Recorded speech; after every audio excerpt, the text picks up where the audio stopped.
Hi, this is Ravi తొంగల. Vivekananda Reddy హత్య కేసులో కోట్ల రూపాయలు చేతులు మారుతున్నాయి. జైల్లోనే కోట్ల రూపాయలకి దస్తగిరితో బేరం జరిగింది. అయితే ఈ కేసు రాబోయే రోజుల్లో మరింత మలుపు తిరగబోతుంది. మరి ఆ మలుపులేంటి? ఇంతకీ వివేకానంద రెడ్డి కేసులో ఉన్న అప్డేట్ ఏంటి? ఇదే అంశంపై మనతో మాట్లాడేందుకు సీనియర్ జర్నలిస్ట్ సిఎస్ రావు గారు మనతో ఉన్నారు. ఆయన అడిగి మరిన్ని వివరాలు తెలుసుకుందాం. సార్ నమస్కారం. సార్ నమస్తే రవి. సార్, ఈ వివేకానంద రెడ్డి కేసులో దస్తగిరి ప్లస్ ఈ కోట్ల రూపాయల ఇవన్నీ కొన్ని వార్తలు వినిపిస్తున్నాయి. ఏంటి సార్, ఇది నేపథ్యం ఏంటి? అసలు ఇది ఎందుకు సడన్గా ఇప్పుడు మళ్ళీ ఇంకోసారి పైకి వచ్చింది? So Vivekananda Reddy murder case అనేది అనేకమైన మలుపులు తిరుగుతూ వస్తుంది 2018 నుంచి కూడా. ఎన్నికల ముందు జరిగింది. సో అది అనేక రకాల మలుపులు తిరుగుతూ కొంతమంది ఆల్రెడీ చనిపోవడం కూడా జరిగింది. సాక్షులు కొంతమంది చనిపోవడం కూడా జరిగింది. అవి చంపేశారా, లేకపోతే వాళ్ళు ఆత్మహత్య చేసుకున్నారా, లేకపోతే సాధారణంగా చనిపోయారా అనేది ఇప్పటివరకు తెలియదు. విచిత్రం ఏంటంటే ఆ కేసుని విచారిస్తున్నటువంటి సిబిఐకి సంబంధించినటువంటి సూపరింటెండెంట్ ఆఫ్ పోలీస్ హోదాలో ఉన్నటువంటి రామ్ సింగ్ మీద కూడా వాళ్ళు కేసు నమోదు చేయడం జరిగింది, కడప పోలీసులు. అవును. అంటే రామ్ సింగ్ మీద కేసు ఫైల్ చేశారు. ఆయన్ని అసలు అక్కడికి విచారణకు రానివ్వకుండా చేశారంటే ఏ స్థాయిలో ఇది మలుపులు తిరుగుతుంది అనే దానికి మనం ఒక ఉదాహరణగా చెప్పుకోవచ్చు. సో అయితే సుప్రీంకోర్టు వరకు వెళ్ళింది. సుప్రీంకోర్టు ఒక ప్రత్యేకమైనటువంటి కమిటీని వేసి ఆ విచారణ అధికారులు ఎవరెవరు ఉండాలనేది ఏర్పాటు చేసి ఒక టీంని ఏర్పాటు చేసి డెడ్లైన్ పెట్టి నాకు ఇదిగో ఈ జూన్ లోపల, గత ఏడాది జూన్ లోపల నాకు ఇన్వెస్టిగేషన్ మొత్తం పూర్తి కావాలని చెప్పి ఆ తర్వాత మళ్ళీ దాన్ని ఎక్స్టెండ్ చేసింది. ఆ తర్వాత ఎక్స్టెండ్ చేసినా కానీ ఇప్పటి వరకు కూడా కేసుకు సంబంధించినటువంటి పూర్తి వివరాలు బయటకు రాల. ఛార్జ్షీట్ మాత్రం వేశారు. సిబిఐ ఛార్జ్షీట్ వేసింది. ఆ ఛార్జ్షీట్లో అవినాష్ రెడ్డి ప్రధాన నిందితుడు అని చెప్పి, ప్రధాన సూత్రధారి అని చెప్పి, వాళ్ళ నాన్న భాస్కర్ రెడ్డి ఉన్నారు అని చెప్పేసి నిందితుడిగా చేర్చి ఆయన్ని జైలుకు పంపించింది. అవినాష్ రెడ్డిని మాత్రం జైల్లోకి పంపించలేకపోయింది. అవును. కర్నూలులో ఏం జరిగిందో మనందరికీ తెలుసు. అవినాష్ రెడ్డిని అరెస్ట్ చేయడానికి సిబిఐ అధికారులు అక్కడికి వెళ్తే అక్కడ ఉన్నటువంటి పోలీసులు చేతులు ఎత్తేసినటువంటి పరిస్థితి, సహకరించినటువంటి పరిస్థితి మనం చూసాం. అయితే తాజాగా మనం చూస్తే కనుక ఈ కేసు మొత్తం మీద ఒక హైలైట్ పాయింట్ ఏంటంటే వివేకానంద రెడ్డి హత్య కేసులో అప్రూవర్గా మారాడు దస్తగిరి. షేక్ దస్తగిరి అప్రూవర్గా మారారు. అతని కారు డ్రైవర్. సో దస్తగిరి అప్రూవర్గా మారారు.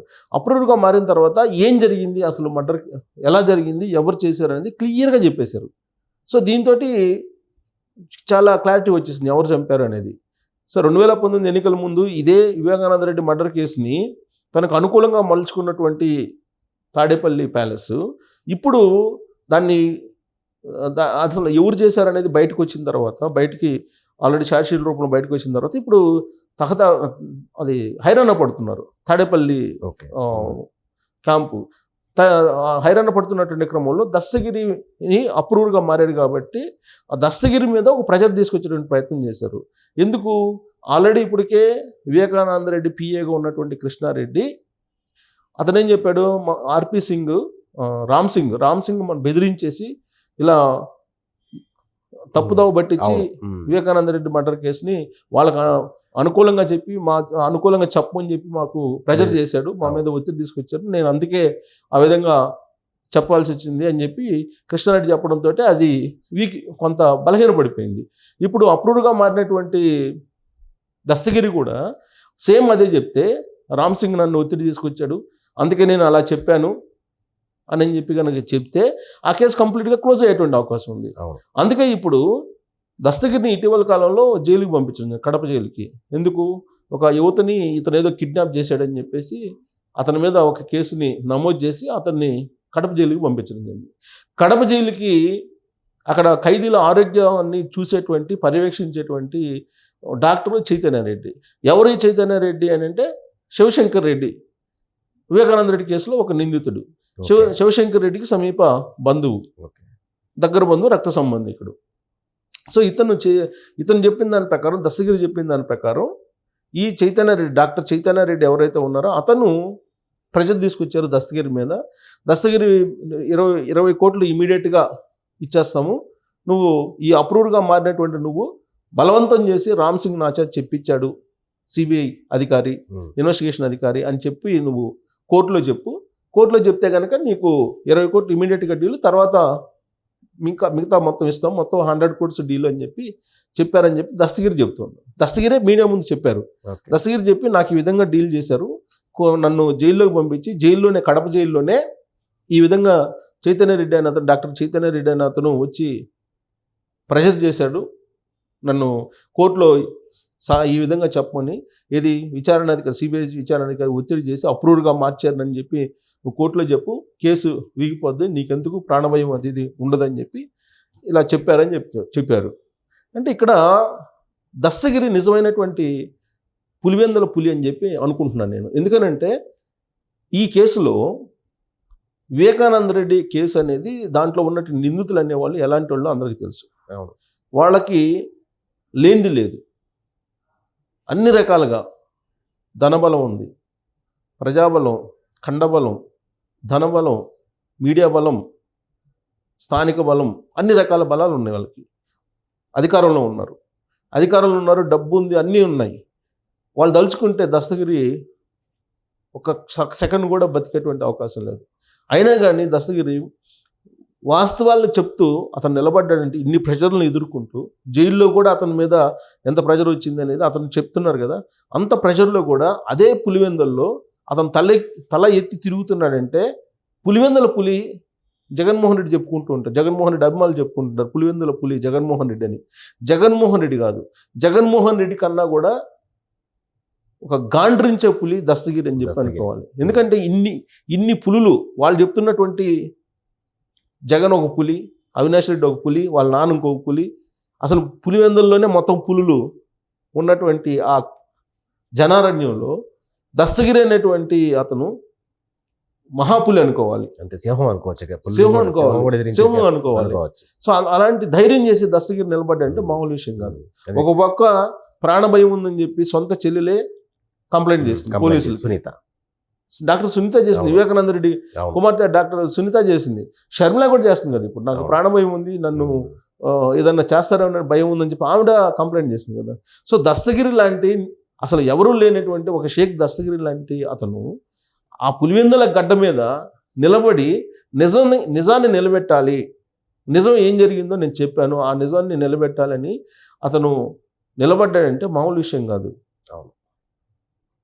జస్ట్ ఒక కేసు పెట్టేసి లోపలేస్తేనే భయపడిపోతారు అందరూ.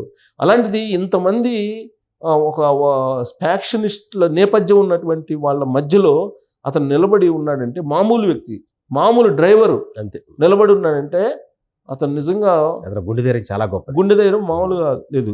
సో అతను ఇంకోటి సవాల్ వేశాడు. ఇప్పుడు పెద్ద ట్విస్ట్ ఏంటంటే, ఇంత డీల్ చేశారు, నాకు నిజాన్ని వాళ్ళు కప్పిపెట్టేటువంటి ప్రయత్నం చేస్తున్నారు, తప్పుదోవ పట్టేసిన ప్రయత్నం చేస్తున్నారు, అందుకే నేను ఇదే అజెండాగా తీసుకొని పులివెందుల్లో జగన్మోహన్ రెడ్డి మీద వచ్చే ఎన్నికల్లో నేను పోటీ చేస్తానని అనౌన్స్ చేశాడు దస్తగిరి. ఓకే, ఇండిపెండెంట్గానే సరే నేను పోటీ చేస్తానని చెప్పి అతను సవాల్ చేశాడు. సవాల్ చేసి రాబోయే ఎన్నికల్లో వివేకానంద రెడ్డి మర్డర్ కేసునే ప్రధానమైనటువంటి అంశంగా తీసుకొని వెళ్ళి నేను జగన్మోహన్ రెడ్డి మీద నేను గెలిచి చూపిస్తానని చెప్పి అతను సవాల్ చేశాడు. జగన్మోహన్ రెడ్డి మీద పోటీ చేయడానికి అతను సిద్ధపడుతున్నాడు.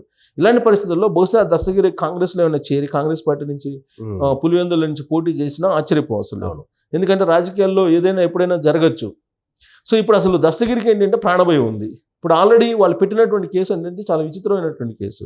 ఇప్పుడు దస్తగిరి జైల్లో నుంచి బయటకు వచ్చింది. అసలు ఆల్రెడీ అతను అప్రూవ్డ్గా మారిన తర్వాత బయటకు వచ్చాడు, అంతకుముందు జైల్లో ఉన్నాడు. అప్రూవ్డ్గా మారిన తర్వాత జైలు నుంచి బయటకు వచ్చేసాడు. బయటకు వచ్చిన తర్వాత అతను సెక్యూరిటీ కల్పించారు, 1+1 గన్మెన్స్ 2+2, ఓకే, అలాగే ఎస్కార్ట్ 5+5 ఎస్కార్ట్ తోటి ఉన్నాడు. అంటే పూర్తి నిఘా మధ్య, పోలీసులకు సంబంధించినటువంటి నిఘా మధ్యలో ఉన్నాడు దస్తగిరి. అలాంటి దస్తగిరి ఒక అమ్మాయిని కిడ్నాప్ ఎలా చేస్తాడు? వెరీ సింపుల్ లాజిక్ కదా, అంతే కదా. ఎలా చేస్తాడు కిడ్నాప్? అతని మీద కిడ్నాప్ కేసు పెట్టారు. ఒకవైపు 2+2 గన్మెన్స్, ప్రభుత్వ గన్మెన్సే కదా. తర్వాత గార్డులు 1+1 గార్డులు ఉన్నారు, ప్లస్ 5+1 సెక్యూరిటీ ఉంది, ఎస్కార్ట్ ఉంది. వీళ్ళందరూ 24 గంటలు 3 షిఫ్ట్లో పనిచేస్తారు. మరి ఇలాంటప్పుడు అసలు ఆ అమ్మాయిని కిడ్నాప్ చేసి ఎక్కడికో తీసుకెళ్ళి ఎట్లా చేస్తాడు దస్తగిరి? చేస్తుంటే వీళ్ళని చూస్తా కూర్చున్నారా పోలీసులందరూ? అంటే జగన్మోహన్ రెడ్డి మరి ఏ విధంగా అతను చేయదలుచుకున్నాడు? అప్పుడు నిజం ఉండాలి కదా. ఇప్పుడు అతను కిడ్నాప్ కేసు పెట్టి అతను జైల్లో పంపించి జైల్లో డీల్ కుదుర్చుకున్నారు అనేది దస్తగిరే చెప్తున్నారు, మనం చెప్పడం కాదు. అంటే జైలుకు పంపించి అక్కడ డీల్ కుదుర్చుకోవడానికి జైలుకు పంపించారా? ఇంత సెక్యూరిటీ నడుముండి కిడ్నాప్ ఎలా చేస్తారు? వెరీ సింపుల్, అంతేగా మరి. సో కాబట్టి పులి అనేవాళ్ళు ఎవరైనా ఉన్నారంటే పులి పంజా. ఇప్పుడు దస్తగిరి ఒక పెద్ద పులిలాగా కనిపిస్తున్నాడు వాళ్ళకి. ఆ పంజా ఇప్పుడు జగన్మోహన్ రెడ్డి మీద విసిరాడు. పంజా విసిరి పులివెందుల్లో తేల్చుకుందాం అని చెప్పి దస్తగిరి అంటున్నాడంటే అతను ఓట్లు పడకపోయినా గెలిచినట్టు అని చెప్పి మనం భావించాలి. అంతే, ఓట్లు పడకపోయినా అతను నిజాన్ని ప్రజల దగ్గర తీసుకెళ్ళాలని ట్రై చేస్తున్నాడు. జగన్మోహన్ రెడ్డికి ఎదురుడ్డి తన car driver, Vivekananda Reddy car డ్రైవరే కదా. అవును. సో అతను ఎంత స్వామి భక్తి కలిగినాడు అని చెప్పి అనుకోవాలి. తన వివేకానంద రెడ్డిని ఎలా హత్య చేశారో కళ్ళారా చూసినటువంటి దస్తగిరి ఉన్న విషయాన్ని చెప్తే అతని మీద అన్ని రకాలుగా ప్రయోగాలు చేసి, అన్ని రకాలుగా ఒత్తిళ్లు పెట్టి, అన్ని రకాల సుఫారీ కుదుర్చుకొని 20 కోట్లు డీల్ ఇస్తానని డాక్టర్ చైతన్య రెడ్డి అన్నారంటే అట్లీస్ట్ దాని మీద విచారణ చేయాలిగా. నిజమా అవుతుందా అని చెప్పి జైలు అధికారులు విచారణ చేయాలిగా, దాన్ని కూడా పట్టించుకోవాలా. దస్తగిరి చెప్పాడు కదా, అవును, ఆన్ రికార్డ్ చెప్పాడు దస్తగిరి. చెప్పినప్పుడన్నా దాని మీద విచారణకు ఆదేశించాలి కదా. అసలు నిజమా అవుతుందా, అసలు ఆ చైతన్య రెడ్డి ఏ టైంలో వచ్చారు, ఎప్పుడు వచ్చారు, దస్తగిరిని కలిశాడా లేదా, అటు సీసీ కెమెరాలు అన్నీ ఉంటాయి కదా, కనీసం అదన్నా చేయాలి కదా. అసలు పబ్లిక్ని ఎంత అమాయకంగా చూస్తూ ఉన్నారంటే వీళ్ళు, అంటే ఏం చెప్పినా వింటారు, ఏం చేసినా కానీ చూస్తూ ఉంటారు అనే యాంగిల్లో ఉన్నారు తప్పితే అసలు దీంట్లో ఏమన్నా నిజం ఉందా, అది కిడ్నాప్ నిజం ఉందా? దస్తగిరి ఆల్రెడీ ఆరోపణలు అనుకుందాం.